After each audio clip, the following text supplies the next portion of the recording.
अस्सलाम वालेकुम, मैं हूं अदील और आप हमारे यूट्यूब चैनल देख रहे हैं नेम उर्दू बाय अदील। आज की इस वीडियो में हम बात करने वाले हैं पाशा नाम के बारे में।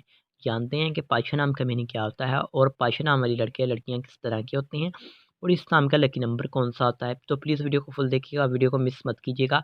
अगर आप हमारे चैनल पर नए हैं तो सबसे पहले चैनल को सब्सक्राइब कर लें और साथ वाले घंटी वाले बटन पर ज़रूर क्लिक करें ताकि आपको आने वाली वीडियो की नोटिफिकेशन मिलती रहे।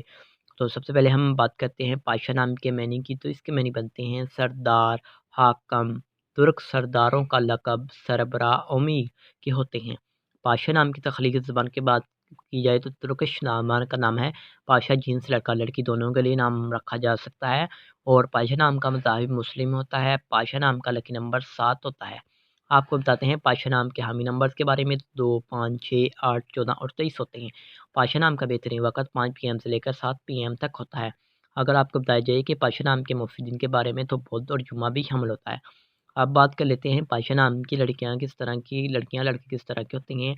तो आप हर चीज़ को ठीक तरीके से करना चाहते हैं जिसकी वजह से काफ़ी मुश्किलात भी आती हैं, मगर आप अपने मकसद को नहीं छोड़ते। पाशा नाम की हक़ मसारे में मरकरी शामिल होती है और पाशा नाम की मुफ़ीदातों में कांसी भी शामिल होती है। आपको बताते हैं पाशा नाम के मुफ़ी रंग की तो सब्ज़, पीला, हल्का गुलाबी रंग, ख़ुबानी के रंग जैसा भी शामिल होते हैं।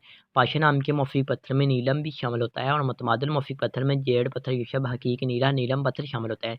उम्मीद करता हूँ कि आज की वीडियो ज़रूर